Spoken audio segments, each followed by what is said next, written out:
The first one is a pretty hidden feature in Rekordbox, but very, very, very useful.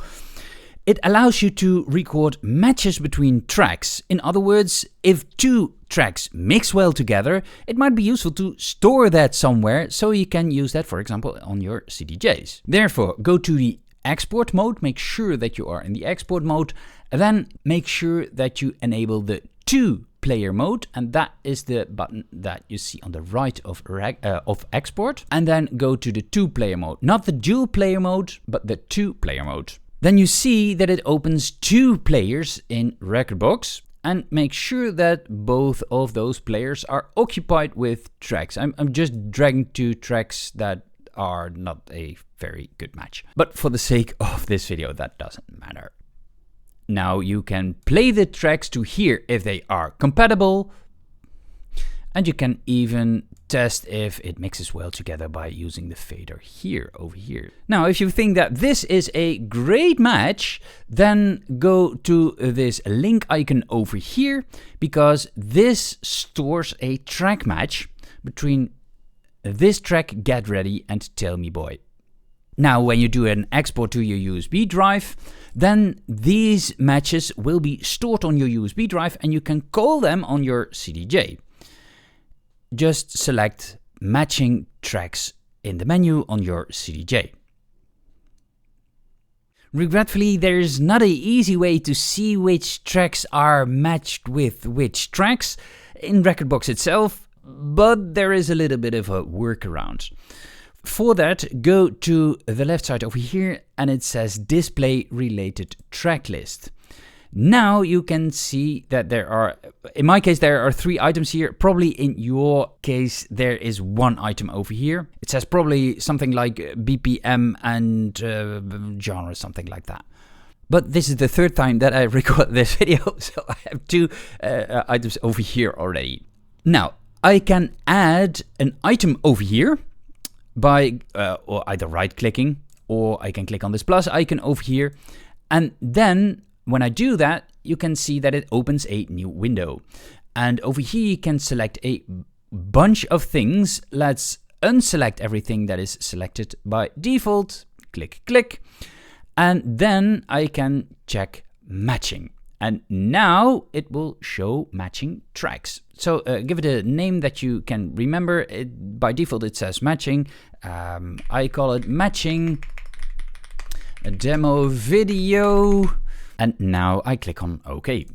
Now you can see that this item is filled with Tell Me Boy. And that's because over here it says Get Ready. And that is matched with Tell Me Boy, and I can see that over here.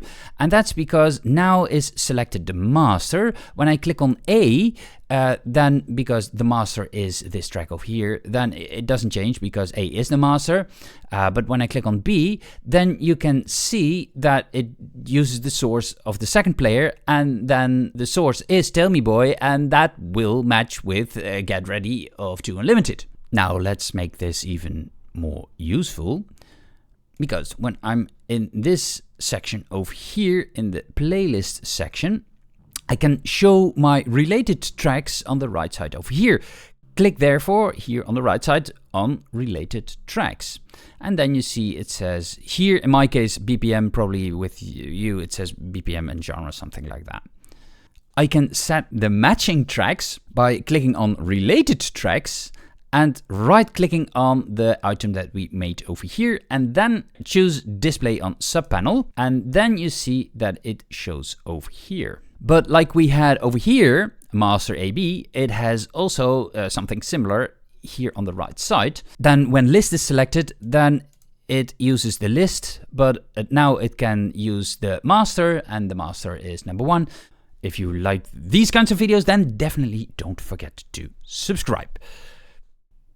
Sometimes it's useful to show multiple playlists, and especially when you're in the collection section over here, it is useful to drag and drop tracks from your collection section to one of your playlists, but by default you can't do that.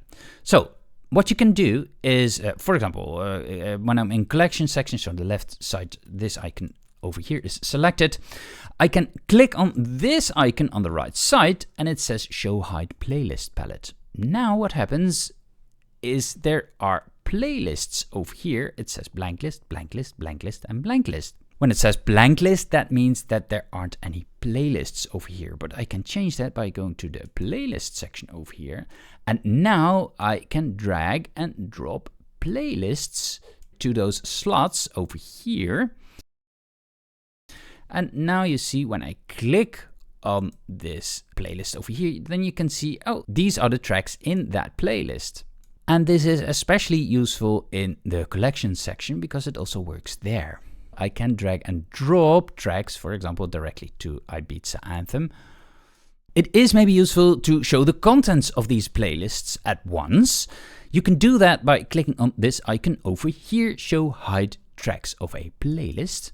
Then you see that it expands this list, or these lists I should rather say. And then if I want to, I can delete songs from that playlist if I want to, or I can drag and drop files to that playlist. You can only show 4 playlists here, or no, you can show multiple playlists because there are multiple banks that you can use. There are multiple banks over here. The first one is tag. Let's not dive into that in this video, but there are 3 banks that you can use for playlists. This is bank number 1, bank number 2, and bank number 3. And bank number 3 is the bank that I used in this example. So I have 3 banks with 4 playlists each, so I can use up to 12 playlists in these.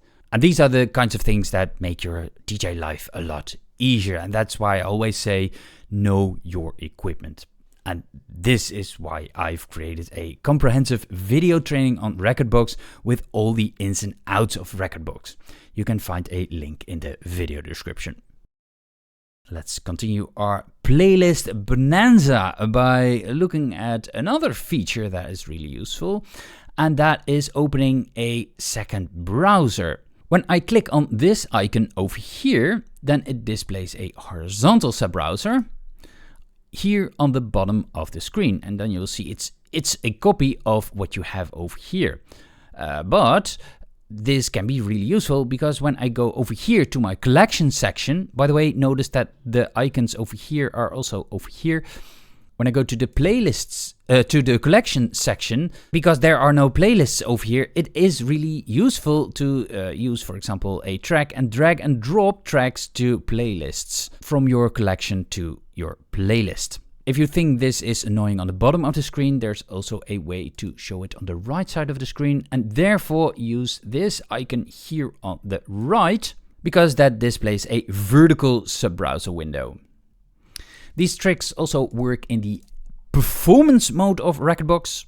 And then you can see it is also over here, and I have the collection section over here, the playlist section over here. But I can also use this, for example, like I showed you earlier, to display, for example, the related tracks, and then you can select show the related tracks over here, and then the playlist section over here. To disable this feature, again, click on this icon over here, and it is gone. Gone with the wind. You probably know the situation that you are playing your gig and all of a sudden your track ends within 30 seconds, but you don't have a new track yet.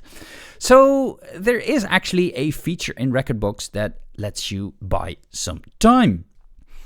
I'll drag and drop a track in one of the players, and then let's go to the end of the song, because generally speaking, when you use DJ mixes, so not radio mixes, then there is an outro in a track, and then often the last 4 or 8 beats, or sometimes 16 beats, those generally repeat, and you can repeat the repeating section, which buys you some time. For example, I play this section and I see, oh, okay, yeah, let's pick the repeating part, which starts over here, and I click on this icon over here. I clicked on the 8 over here. When you click to the left, it selects 4 beats. When I select on the right, it selects 8 beats. But I can also do 16 beats if I want to. Now you make a loop, which you are probably very familiar with. But I can store this loop in memory by clicking on memory. And you might know this feature as a cue point, but in this case, it doesn't store a cue point, it stores a loop. And you can see this by looking at this icon over here. Now you see the time over here, and it has a loop icon over here. You would think that it would be stored if it says here that there is a loop, but it isn't activated yet. Therefore, you need to click on this icon, and now you see that a orange icon becomes a red icon, and orange means disabled and red means enabled. When you export now this track to your USB drive, then the loop is also exported to your USB drive. And what this can do for you is when the track reaches this point, then it automatically starts to repeat. And now it activates, and when it reaches the endpoint of the loop, it jumps back to the loop. This buys you some time to mix out your track or to find your next track. But it could be that this doesn't work. And the reason is because it is disabled. And yeah, I know I said here it is enabled, disabled, but there is another disabled and enabled function. You can find this function at this hamburger menu over here. So click on this button. And then you see over here, it says active loop playback, and it is now set to on because on is checked, but often by default off is checked. So if it is set to off, make sure that you set it to on. If it is set to off on your USB drive, then your CDJ will not pick it up. It needs to be set to on, and this icon needs to be red. To be sure, make sure that you export this track again to your USB drive so you know for sure that it will work on your CDJ. Let's say that you played an amazing set last night or last week or 3 months ago, and you want to know, okay, which were the tracks that I played? Because then, for example, I can make a playlist out of it, or I can publish it on my site, or send my biggest fan my playlist, or your music rights organization wants to have the playlist of that night, or your gig on a festival. You can look this up in Rekordbox by clicking on this item on the left over here. Then you see a bunch of folders, and in those folders you see subfolders, and also here something that looks like a playlist. So in this case, in February 2025, I have a history of, in this case, 2 tracks. Now I can easily make a playlist out of this that I can use and edit, for example, by right-clicking on this playlist and then selecting the option turn the play history into a playlist.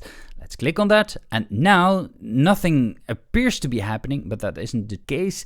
When you go to your playlist section, then over here you see on the bottom a newly created playlist, and that's the history that we had before, and I can give it a superb name. Hello.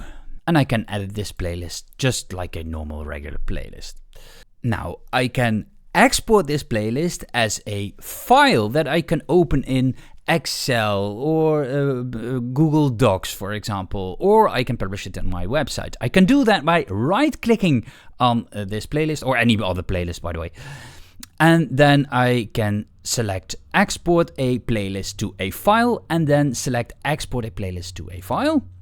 And then it suggests hello and the extension .txt. I think that's fine, and I click on save. And now it says export complete. I can open the file directly by clicking on opening the file. I can now directly copy paste it, but I can also open it with OpenOffice, for example, or LibreOffice.